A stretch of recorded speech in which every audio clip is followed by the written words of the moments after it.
So hello everybody, thank you so much for joining this afternoon.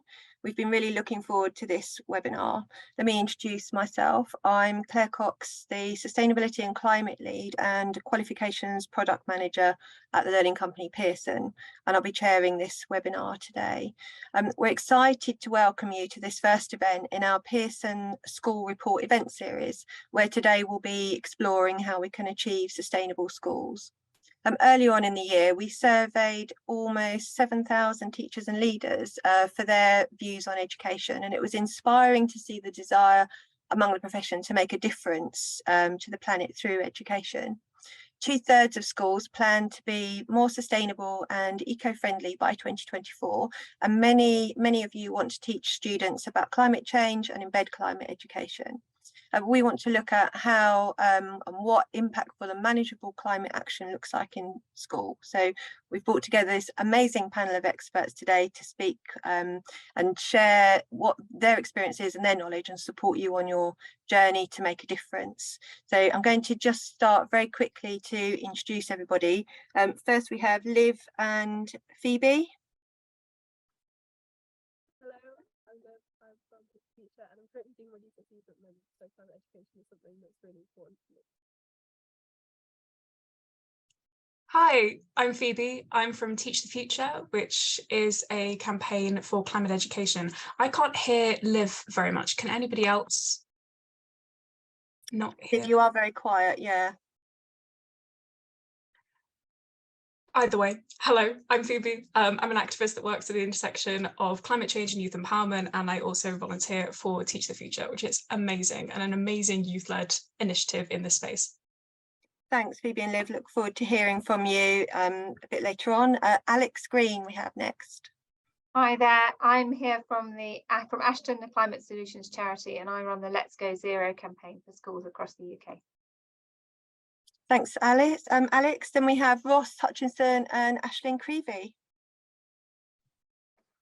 Yeah, hello, I'm Ross. I'm from ITV Weather, working in the regional team covering the North East, Cumbria and Southern Scotland. I'm Aisling Creevey. I'm also with the ITV Weather team. I cover Anglia and UTB. Thanks, Ross and Aisling. And then we have Richard Dunn here. Thanks, Claire. Hello, everyone. I'm Richard Dunn. I am director and founder of the Harmony Project and a former state school head teacher of 18 years. And we put sustainability at the heart of everything we did in a school. And I'll tell you a little bit more about that later. Thanks. Thanks, Richard. And we have Lubna Khan here. Hi everyone, so I'm a serving head teacher of a school in West London, just recently amalgamated, and sustainability is also at the heart of what we do. Thank you. Thanks very much to the panel for introducing themselves. We've got a really exciting agenda today, so let's get going. If you want to submit a question, please do so via the Q&A function, and if you want to join the conversation on Twitter throughout the event, you can use a hashtag sustainable schools or tag @Pearson Schools. We've also got questions from some of you that have been submitted earlier. We're going to try and incorporate those with the panelists today, but we'll also send out a response to those after the event as well, so that everything's covered as far as we can. Now, there was lots of talk at COP27 recently, with education emerging as key to making meaningful change and providing much needed solutions. The youth voice in climate education is growing in significance and being heard across the globe. But the UN Secretary General said, "We are on a highway to climate hell with our foot on the accelerator. So can education put the brakes on and save the world?" I would like to hand that over to Phoebe and Liv. What do you think about that? I think that is a huge question. I mean, first of all, I think putting the burden on climate education to be the solution to climate hell it's quite a lot. But I think education, out of everything, is something that I don't think it can fully live up to that challenge. I don't think anything ever could. I think that goes beyond. Climate change is an issue that goes in so many different areas, for so many different people, so many different disciplines. We need everybody, every kind of person. It's not just educators and education that is the solution to this. But saying that, education is something that will touch everybody everybody in this world will be touched by education in some way. Everybody in this world will go through the education system as it is now, state education or private education. Every student is going to grow up to be somebody that will have to solve this crisis. I think education is a vehicle that we can use for the future to help take the foot off the accelerator a little bit to that climate hell. It's not going to be a short-term solution. It's not going to be the immediate solution that we need. When we talk about COP27, we're talking about 1.5 degrees. We're talking about staying within that threshold that we desperately need to save millions, billions of lives. We're talking about these things that we need to do right now. We're talking about these pledges that countries need to be making. They need to do that. We also need to make sure that education is being future-proofed, that it's being made into something that can withstand what climate will turn our world into, and whatever future that may look like, the best case scenario or the worst case scenario, and make sure that it's something that can help us build solutions towards the future. Do you think that that sense of burden is felt sort of widely among young people when it comes to environmental issues? Do you think that adults are increasingly kind of looking to the youth voice to provide solutions, or are adults looking for that kind of energy and motivation to sort of drive change, and sort of perhaps thinking about also the eco-anxiety, if that's a phrase that is used?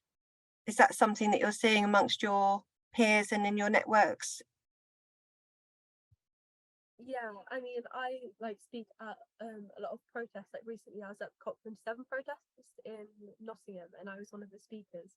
And I had a lot of people come up to me and be like, "Oh, well, the youth have got it sorted, so we don't really have to do anything." And I think that's completely the wrong attitude. I mean, I'm honoured, but we need to be kind of, everyone needs to take up part of this, and like that sort of burden to, oh, we need to make the changes. It can be really overwhelming. I know it is for myself, and I don't know if you would agree, Phoebe, but it can just feel a lot of work to do at such a young age, to have to try and like fix the world. It's slightly impossible without the help of adults and teachers and everyone in the world. And like especially with eco-anxiety, I think we're growing up with like all these expectations on ourselves to like do really good in exams and then go and get into uni and then do a good job and then get a good job. It's like, oh, I'm doing all of this, but I'm growing up into a world where we might not have like incredible, we might not have like rainforests in like 50 years and things like that. And it's like we're seeing our world be destroyed,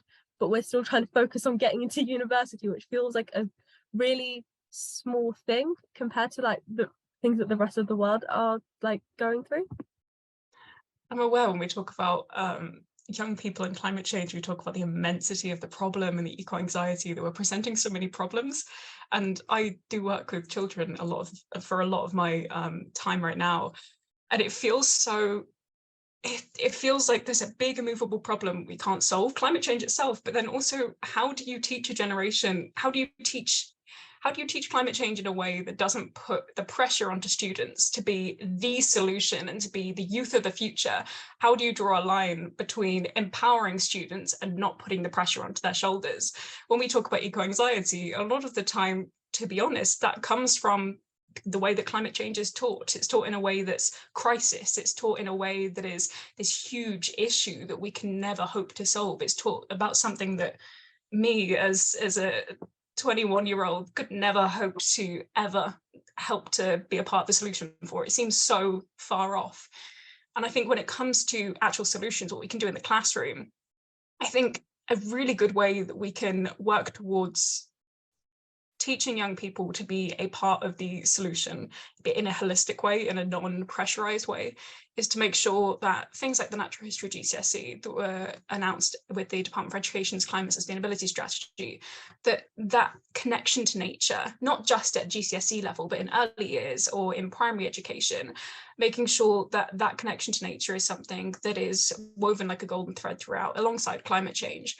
That we're not just launching students into teaching about crisis at this high school, quite intellectual level, that their introduction to the natural world is one of love and respect and compassion, and one of community spirit, and we can actually do this, not of one of this is an apocalypse and this is something that is huge and a crisis and you're going to have to solve it in your future.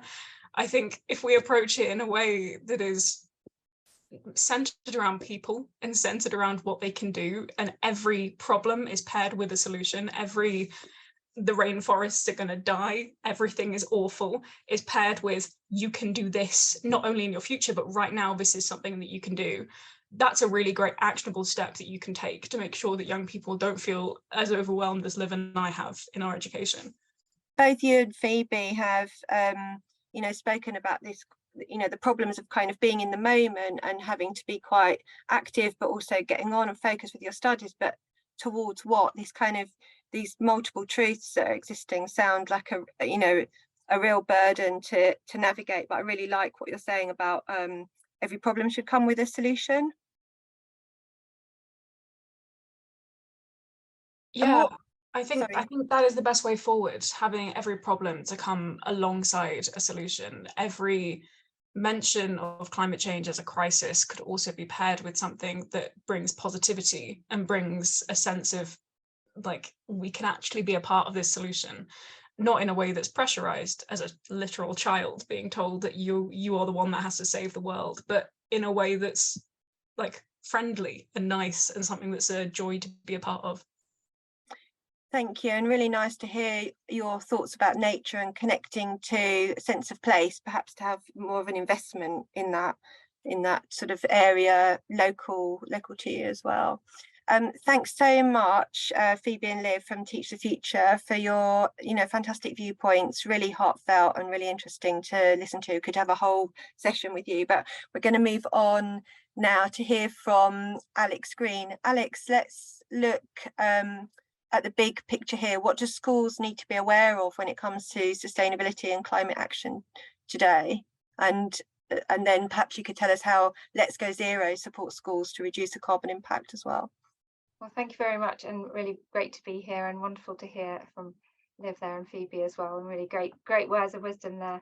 So schools are at the heart of our community. So one in 6 of our population goes into a school every single school day. So 1 in 6 of our population, that's a real reach that we have through our schools. And we know that we were all influenced by the schools we went to, and our students that are in school now are really influenced by their schools and their teachers. And I'm continually blown away by the amazing stuff going on in schools to look at climate impact, to amaze their students with their education, their climate education. There is just brilliance going on, and mostly it's not their job, it's not something they're supposed to be doing, it's just they're doing because of passion, and our teachers are so brilliant. And so we as adults have been given a mandate by our young people, actually here on the call today, we can hear it, and they've asked us to create a zero carbon society for them. So we need to do that, and we also need to create an education system that enables them to thrive in that zero carbon society. So that's our challenge, and that's what we need to do. We cause the problem, and we've got to be the ones that are going to solve it, not leave it up to our young people. So we started a campaign 2 years ago called Let's Go Zero, and it's taking that call to action and bringing the demands of our schools, colleges and nurseries across the UK right to the forefront. So far, we got getting on to 2,000 schools, colleges and nurseries across the UK all signed up to say that they want to be zero carbon. And they're saying 3 things when they sign up. Firstly, it's their ambition. They don't know how they're going to get there. They don't know all the answers. They don't have all the money, but their ambition is to be zero carbon by 2030. That they're taking action now. They're doing what they can be doing around their schools and in their communities to do the thing, that take the action they can be doing now. But thirdly, and I guess probably most importantly, is what they just want help from other people. They want help from the government, from local authorities, from other schools. They want to be able to do more than they're already doing. So we've really demonstrated that with the schools that are signing up. So Let's Go Zero has the backing of a wide range of organisations, and with their support, we are working to demonstrate that demand for change. And the good news is it's already working. We're seeing some amazing activity going on across the sector from the Department for Education. There's brilliant stuff coming along, coming together now that is really going to support schools to make that change. So it's working by demonstrating that demand, that ability to change, that schools want to be leaders. It helps to get that change in place. because what we hear a lot of is the crisis. There's a crisis, a climate crisis, an energy crisis, a biodiversity crisis, and how do we look at that and say, right, how do we take that crisis, take the responsibility that we have now, because we have a real responsibility to take action, and then how do we move that into opportunity? So rather than looking at where our schools are struggling to pay energy bills and what they're having to go without, actually let's switch that around and say, well, actually, if we made all our schools sustainable, if we really took all this effort, then we'd create better places to work and learn. So if you're a teacher and you're in your classroom and it's a bit horrible and it's not overheated, and you walk to the staff room and there's no natural vegetation anywhere, it's miserable. Nobody wants to do that. That's not going to help retain teachers. It's not going to help them feel motivated and to teach well. And the same with the students. And we know that by getting our schools right, people will work and learn better. And that goes back to what Liv was saying about people. People are at the core of all of this. And actually, if we can stop wasting money, so heating the air around our schools, actually let's put that money back into education, to educating our young people, teaching them all the wonderful things that they need to know to thrive in our zero carbon society. So I'm going to just give 3 little bits of advice, because I was asked to sort of get advice for schools of what they can do, and I could probably go on for hours and hours on lots of advice on things that schools can do, but I'm just going to give you 3 things that I think that are really important. And I'm going to stick mainly to energy here, I'm afraid, because I know water, waste and travel, food, all biodiversity, all of this, there's a whole world of things that you can do. So with energy, first of all, ruthlessly turn stuff off. Go around turning things off, switching things down, putting timers on things, changing it so that you're only using energy when you really need to use it. The cost of energy nowadays, it's almost worth employing someone to just walk around turning stuff off.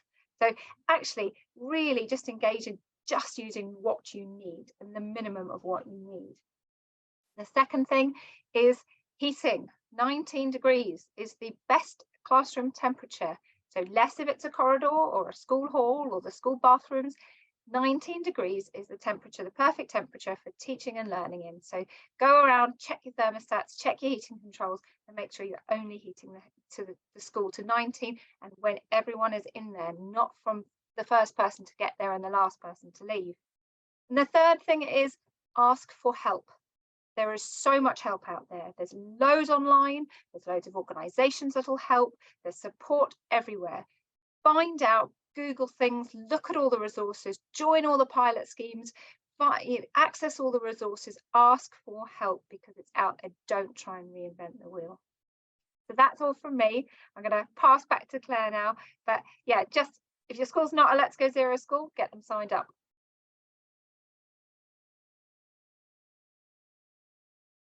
Thanks, Alex. Some really useful tips there. We did have a couple of questions in actually. Yes, energy is very key to everybody, both in the classroom and in the homes of everybody as well at the moment. But we also had some questions around paper and waste and football pitches. We had lots of questions coming in. What would you suggest for people who leadership in schools that are worried about how they can recycle, reuse? Have you got any top tips of places to look? You say Google, but is there anywhere in particular, I put you on the spot there, other than go through Let's Go Zero, because I'm sure you've got lots of answers there? Well, I think for all of the different actions that you can take, it's about thinking about steps. What steps can you take? So and a really easy example for that is printing. So schools print in enormous amounts because everyone loves a worksheet. If you went to your teachers tomorrow and said, right, well, no, we're not printing anything anymore, they would all be absolutely, in uproar, and rightly so. But actually, if you say to people, right, we're going to try and print 10% less this term, we're going to try and make sure that we double-side everything. And then we're going to have a printing system where you have to put a code in to get the printing out. And we're going to do all these little steps, one by one, over maybe a year, 2 years, and we're going to gradually get to a point where we only print essential items. No one can really sort of complain and argue about that sort of things. And the same thing about looking at sustainable food choices within the food in the canteen, or all the different things. Think about what are the steps that you can make that will make those changes, and also trying to get the quick wins. Something like adjusting the timings of the heating systems within the school. Quickly cut an hour off your heating bill every day, that's a big chunk of time and money now that actually makes a big difference. So the little things that you can do that can get a quick win and a quick saving, make the school look good, do those first, and then worry about the really complicated things later. And if you need to find a resource or something, ask another teacher. Ask another teacher within your school. Ask somebody else within your MAT. Ask a teacher within your town. There are lots and lots of answers out there. Don't reinvent it. Thanks, Alex. And also thank you for kind of acknowledging that, you know, we have the responsibility to do things, and where we can do things with our buildings and estates to help the whole ethos of the school, you know, that's going to really help start, you know, making a positive impact and reduce the burden. One final very quick question for you, because I know that you talk to lots of schools and you have lots of really positive relationships with schools and people going into schools. What is it that you see that makes a school really successful when it's moving towards being sustainable, or is already very sustainable in its practice? I think there's a key thing. Yeah, I think there's so many things that can make it really successful, but involving students and involving staff at all different levels is really important. So making sure that the head teacher and that there's is involved, maybe governors involved, and then getting students of all ages within that school involved as well. And where you can, get your parents, get the communities involved as well. Really make it something that the whole school is doing, and celebrate success. Put it in the newsletter, put it on the website, talk about the successes, no matter how big or small they are. Celebrate the success. If a child suggests a change and you do it and it saves energy, or it saves something, or it has a positive impact, celebrate that, and that's the best way forward. Thanks, Alex. That's really, really useful. And I think celebrating success and involving all stakeholders, really important messages there. So thank you. After that really fascinating talk from Alex, we're going to move to Ross and Aisling.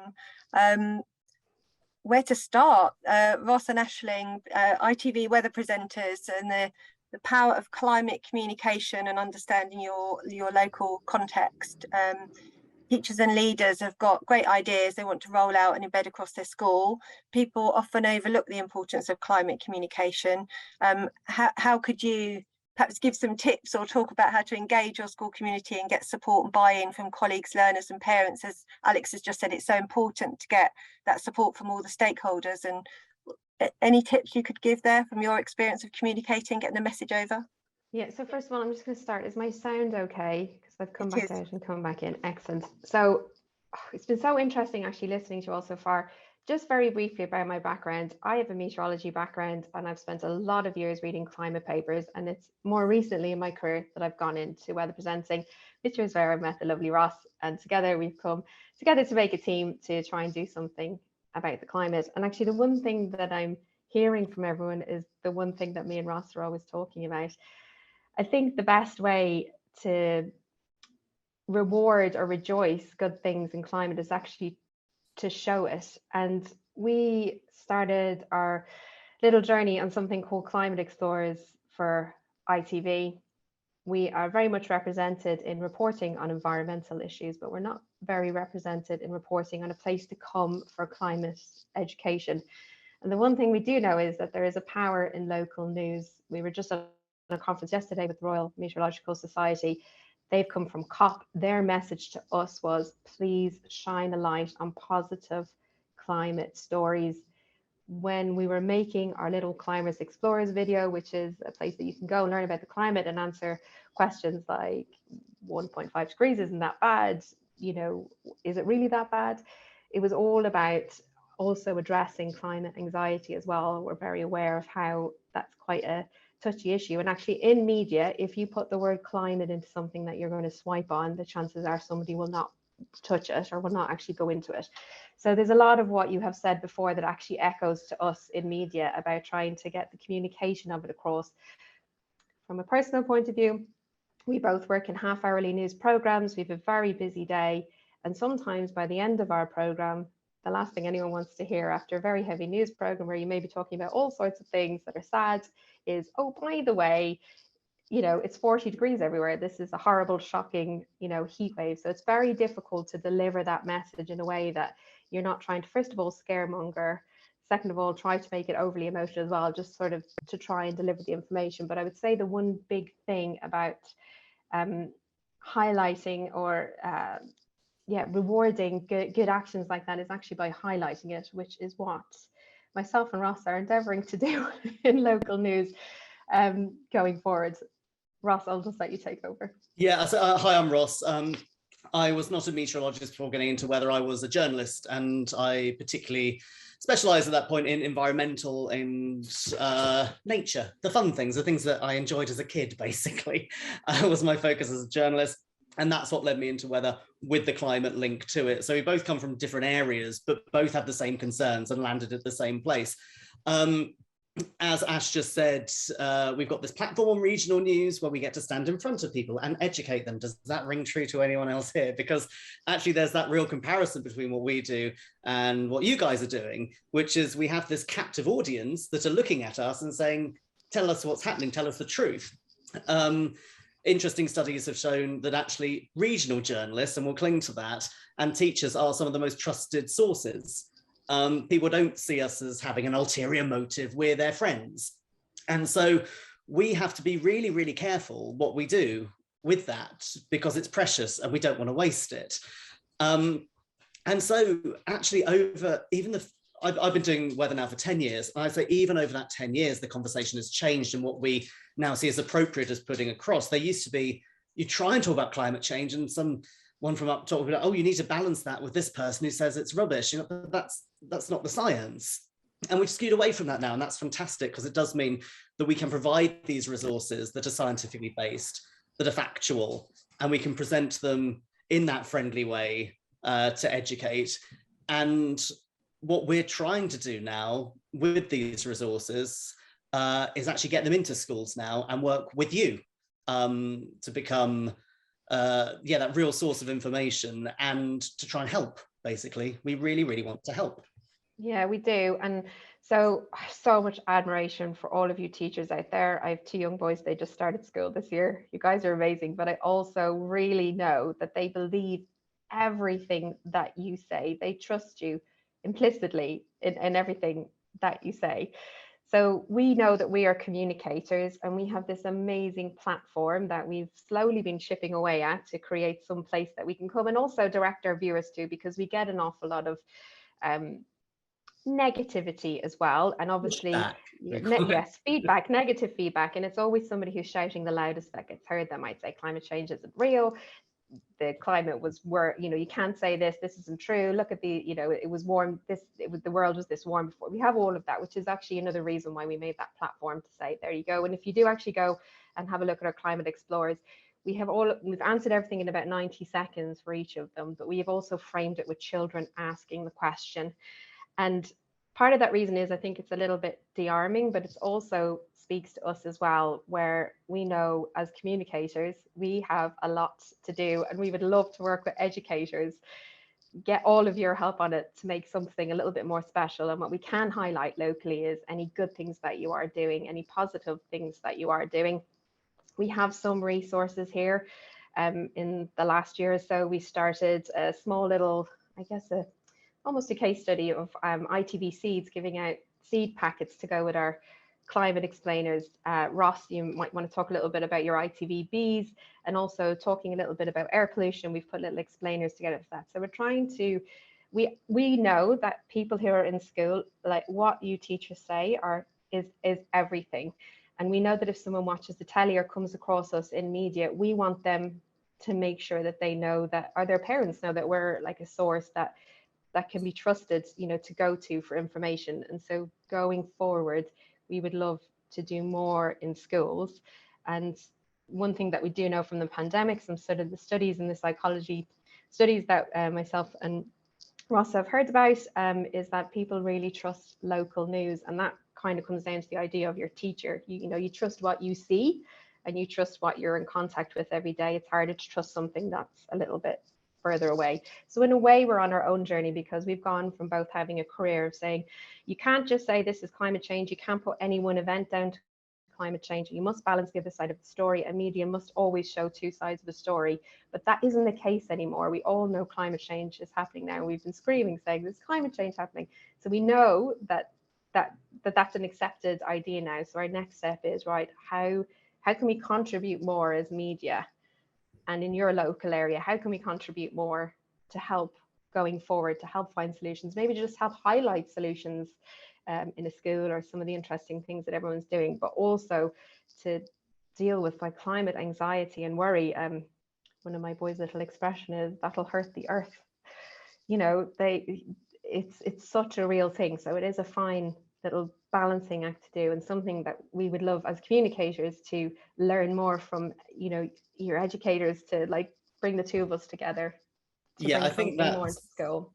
It is one of the things, you know, we can end up talking about climate on a global scale. We regionalize it, and then schools will absolutely localize it and make it relevant to children. I remember when I was a kid, we were early 90s, it was about whales in the Arctic and the ozone layer, and that was terrifying. And, you know, I still remember those lessons now. But what we weren't maybe offered back then was our local solutions, because, you know, as I say, was a good couple of decades ago. And so, as Ash just brushed on there, we now have seed packets that if I do talks to schools, I'll take in little packets of seeds that go for every kid for them to grow. And that spurred on by something called ITVBs, where we each region took on a tiny little bit of land, let it grow wild over this spring, summer, went back to visit it, see what flowers had grown as a result, the wildlife it was supporting, and also that real intrinsic link between biodiversity and climate change. You can't separate the two now. The studies show that you need both to be controlled. And in a way, that's a great in for schools for us, is through seeds, flowers, rewilding, because it's very visual. It can happen, it can form parts of lesson plans, and we can, in theory, provide the resources, the information, a lesson on that ourselves. And again, this is where we reach out to you, actually. So this is not just us talking at you, hopefully it's us asking you for a bit of a favor as well, in that we want to get this right. We really want to get lessons down that would be helpful for you, and that we can look back when we've done them and say, oh, thank goodness we've done something. Because ultimately, within ITV weather, we're the two here, but there are obviously, everyone here is within an ITV region. You will all have your regional weather presenter.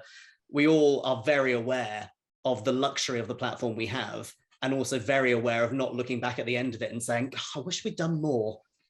And I think now as well, the actual, so, you know, one of the main things that we were dealing with over the last few years was COVID, but really on the backdrop of that as well has also been climate change. And it's every day now. We've seen it this summer. Everybody knows that it's actually happening to us, but perhaps this is the first time it was really, really knocking on our doorstep, where we could see it, where we could actually feel the impact of it. So it feels like now is the right time, and we do have more airtime for climate and for environmental issues now, which is sort of an irony then had to get to, you know, to get to this. But that's what we would love to do. We have local weather presenters in all the region, and we want to make it feel personal, because ultimately, in a little person's world, in my world, in my day-to-day world, the people I work with are the people I trust, the people I know. And if, you know, my friend tells me something, I probably believe what she says, and we're very aware of that. But because we've got such a big team and we have got local weather presenters, we would love to present something very personalized to a school and have them also, you know, we can showcase that for them as well. But it also is just a big platform that people watch all the time, and it would be lovely if that was something that we got to show what people are actually doing, and they know that they can come to us as well if they want to find out climate information in a different way. And I know myself, I've spent many years in university, I could read something 10 times, but it's the way one person wrote one thing that makes sense to me, and what we've created will make sense to some people, and maybe it won't make sense to other people, but it's another way of seeing information in a different way. We'd like to make it look flashy, a little bit friendly, and just very digestible in 90 seconds. So it's not heavy. That's how we're doing it. But, you know, perhaps somebody will, that will trigger something, and somebody will think, okay, maybe this is happening. Thanks so much, Ash and Ross. Really interesting to listen to you, and also kind of echoing what Phoebe, Liv and Alex are already saying about being positive and sort of finding solutions. And I think what I'm hearing is a very generous offer to reach out to schools. So you may well get bombarded with requests from schools, because I think it's really interesting to look at the local environment. And as regional weather presenters, you'll have much more experience of the kind of local impact. So I think it's been really interesting to listen to you. Thank you very much. I'm going to move on to Richard now, Richard Dunn, which is a really neat segue actually from talking about local into sort of driving change through what you teach to learners and how you connect with nature. That's to you, Richard, if you're there. Thank you, Claire. There you are. I'm here. Can you hear me okay? Yes. Great. Well, thank you very much. It's really fascinating to hear from everyone today. And let me give you a perspective of work that was developed in a school, a state primary school, for many years. And now, as you'll hear from Lubna, is being developed in other schools in really exciting ways. I think, as we've heard today, we have a lot of crises on our hands, and there are plenty of challenges in schools right now. So we have to be very sensitive to the fact that sustainability, climate change is not seen as another thing to do. It's just a different way of learning. And I think we're at a stage now where although things like eco schools are fantastic, we need to be taking the eco schools message, the environmental week message, into everyday learning. So sustainability and nature is at the heart of all we do. And I thought it was lovely that Phoebe earlier was talking about the importance of nature connection with children right through their primary years and hopefully beyond. So what we're trying to do through the Harmony Project is look at how a school can develop a whole school approach to a curriculum that puts sustainability at the heart of everything. And if you take a primary school, 42 inquiries over 7-year groups, over 6 half terms in each year group, you can cover an amazing amount of work around sustainability that just slots into what every half terms project of learning is doing. So that's the kind of goal. And if you want to learn more about it and you go to the Harmony Project's website, you can see examples of overviews of learning, half-term overviews of learning that basically put sustainability at the heart of everything that our young people are doing and learning.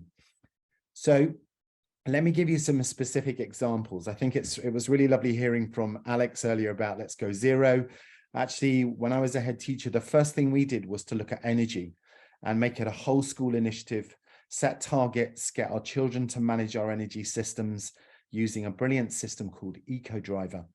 And we were able to run that for over 10 years and keep the children's interest in keeping energy consumption low, mainly because of setting targets. So they were able to challenge the school community, the leaders of the energy systems, and say, if you get below this target, we'll reward you, and we'll reward this school as a community for that work. So it was a really positive and in a Friday assembly that everyone was on board with wanting to save energy. And it really kind of just became a culture then of how we did things in the school. It just made sense, as Alex said earlier, just to make sure things weren't even turned on, let alone turned off. So the measuring bit was the key, and this message of celebration was also really important. The second thing we then focused on, we kind of moved from E to F, from energy to food. And we said, let's really look at our food and where our food comes from. It's interesting, at COP recently, the message of agriculture has at last been heard around the world. That agriculture is probably the biggest contributor to climate change. So the food that we eat every day is critical to reducing our climate impact. I'm actually speaking right now from an organic farm in Wales, where they're really considering the impact of farm systems on the climate. So in terms of school, we did 3 things. One was we started to look at how we could grow food. And it might be on a small scale in a raised bed, but if you've got a bit more land, how can you grow on a larger scale, or maybe link in with allotment growers in your community? And even in urban areas, there are always allotment growers around who you could potentially link up with. The second thing we did was to look at food in our lunch, to make sure our food was seasonal, to make sure it was coming from certainly within the UK, if at all possible. We actually wanted to limit our choice, so there was less throwaway, if you like, and really trying to also bring in some more organic food, So how much organic food could we bring in initially? Sorry, I've got a phone call coming in. So how did we reduce the, increase the number of the amount of organic food? So that was really a journey.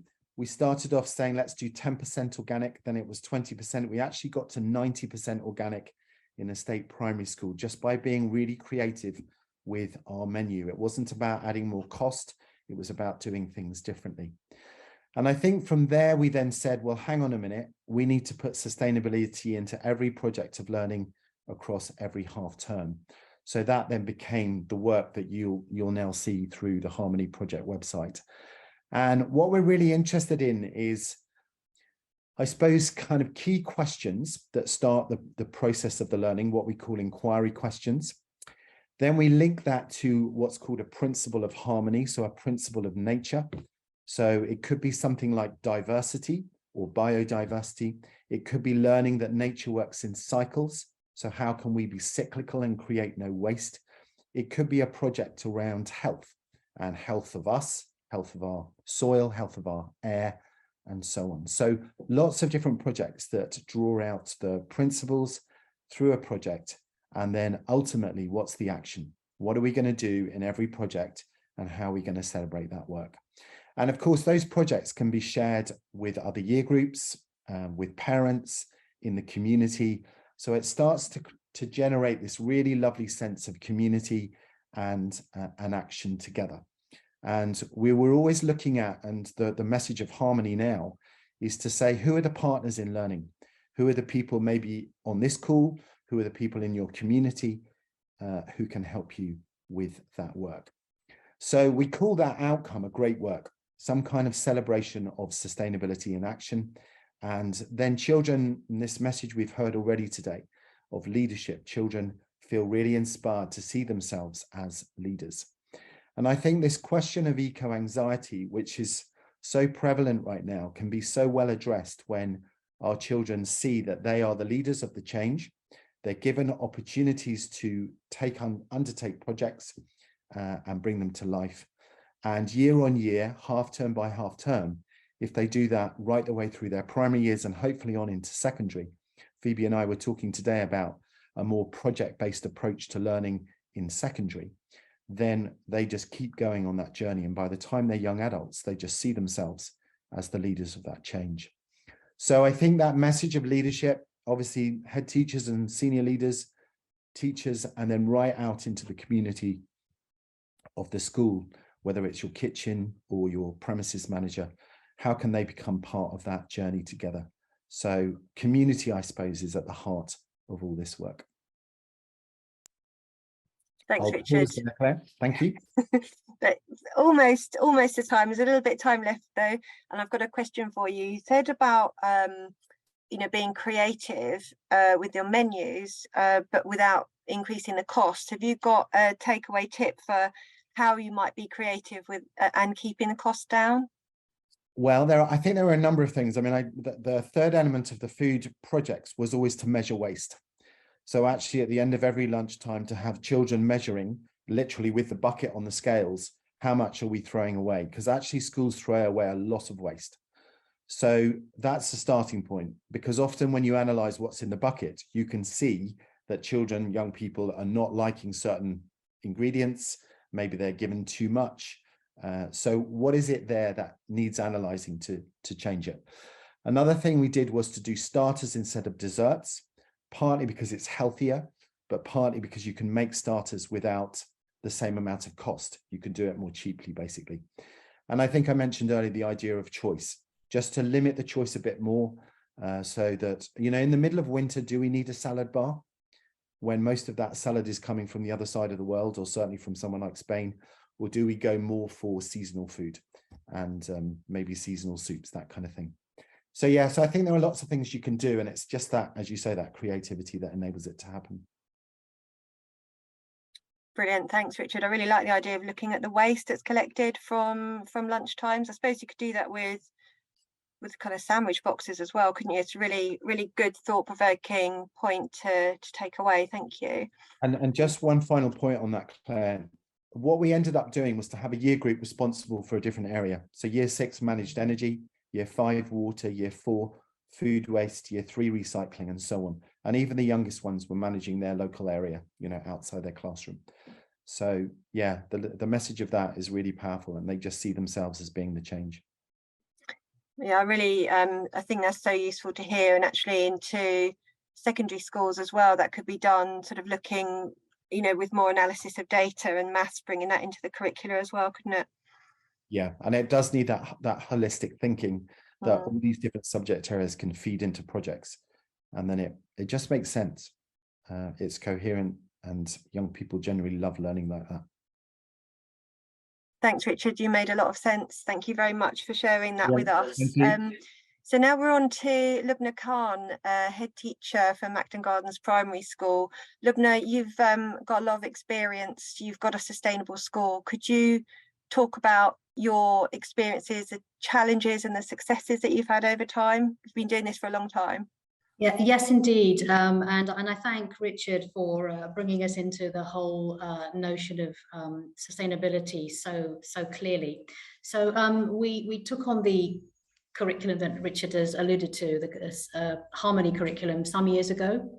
Interestingly, I've just come out of a head teachers meeting, and some of the things we were talking about is the future of schools and what that's going to look like, and the government's drive for increasingly for maths and things like that. So what would that look like?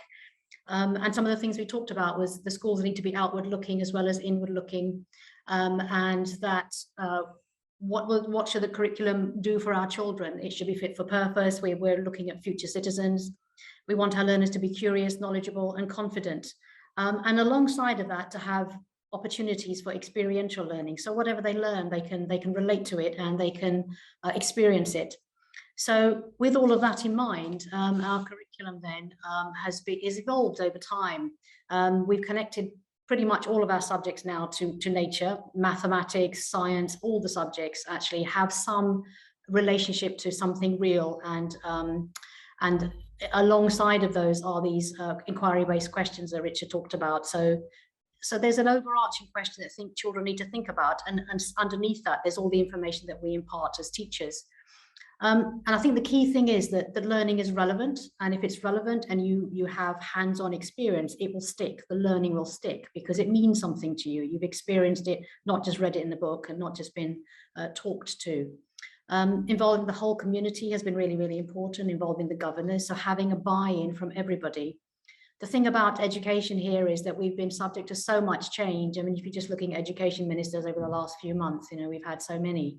So it's continual change, and actually as schools, we have to decide, yes, there's a national curriculum, we have to deliver that, but we have to decide, you know, what is really important for our children? What are the values that we're setting in our school? Once we've done that, then actually it's not about reinventing the curriculum, it's about tweaking it.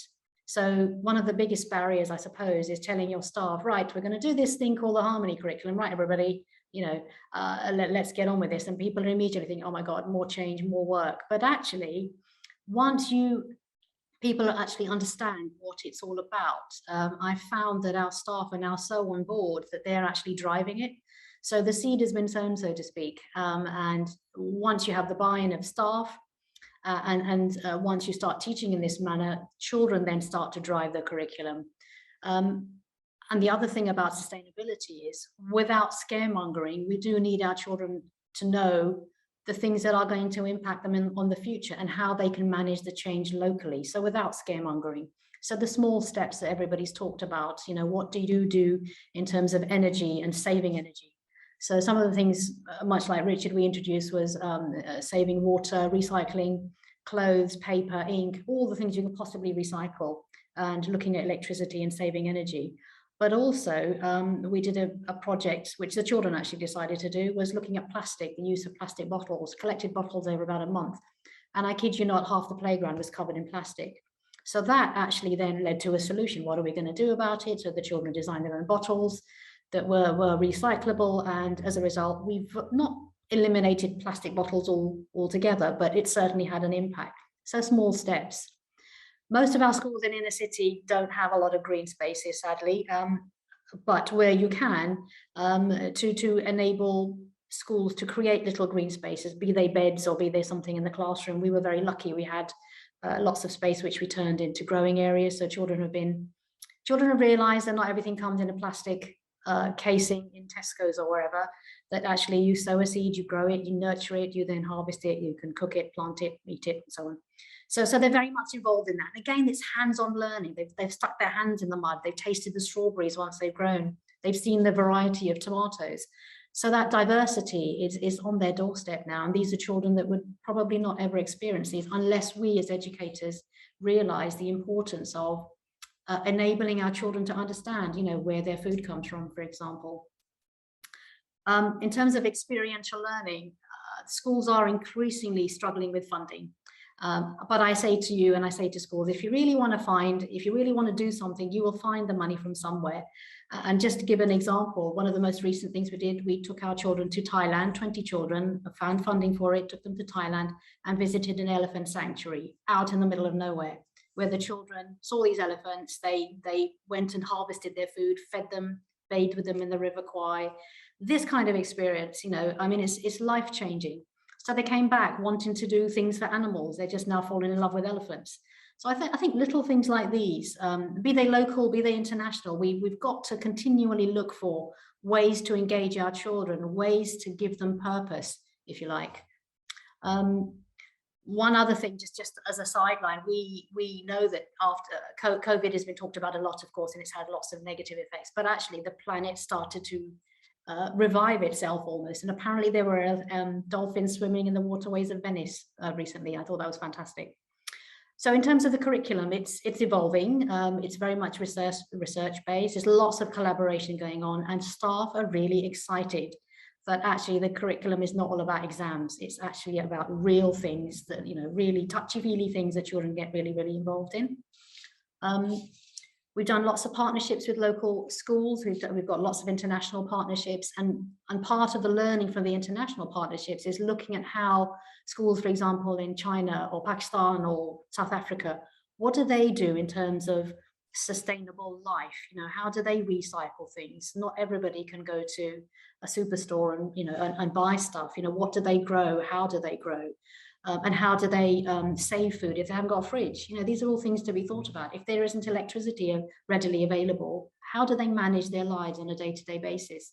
And actually bring some of that into our lives. I mentioned barriers. Some of the barriers are, of course, the things that govern our education system, and we do have to address them, of course. But I would advocate that if you have staff buy-in, and with everything that's going on around the world, people are very keen to look after our planet. So that's not been too difficult. And in terms of tweaking curriculum, that's also now, once we've got the ball running, it's not been too difficult to find things locally that fit in really, really well and allow children to experience the things they're learning. So partnerships have been absolutely crucial. And then, of course, sharing this knowledge and sharing this with all other head teachers, with other schools. And schools are coming on board very, very quickly because they understand the importance of this work. So all in all, it's been an interesting journey, a fantastic journey, and one that continues to inspire our children, I have to say, and our staff, and the whole community, in fact. Thanks, Lubna. I think we get a sense of how you measure things when you say taking a group of 20 children to Thailand was a little thing. So I think, you underestimate, where you talk about all your achievements, actually how much effort goes into these and how much determination and motivation and passion that you've had to take your school and your teachers and your children on this sustainable journey. I know when we spoke, you talked about how you turned a kind of area in your school, derelict area, into a growing area. That wasn't an easy thing to do. So I think these, the headlines are there, but they do actually take a lot of effort, and you've managed to achieve that really successfully in your school, and it's good to hear from you. Thank you. So we've kind of come to the end of our session. It's been absolutely brilliant, really fantastic, thought-provoking insights we've had from all the panel members today, and I could certainly listen to every single one of you on here for way longer than the 10 minutes that we had allocated for you. So thank you so much, and hopefully there'll be more opportunities to hear from you, kind of in more detail in the future. We are really close to time, so really just to say thank you. I think if we haven't covered your question, people who have joined today, thank you very much. If we haven't covered your question, either specifically or indirectly, then we're going to go through all the questions, and where we can answer them, we will do that. So look out for your in your inbox to see something from us. Also, we have put together, with the kindness of the panelists, a virtual goodie bag which is packed with more information and helpful resources across primary and secondary, across buildings and curricula. So that's also going to be heading your way post-event. And please keep an eye out on our Pearson Brighter Futures webpage for more from us in this space. We very much look forward to hearing and seeing the positive change that you all drive forward in your schools, and also doing what we can to help in this area. So thank you so much to everybody. Thank you for joining. Thank you for all your contributions, and let's hopefully we can meet again. Thank you. Thanks, Claire.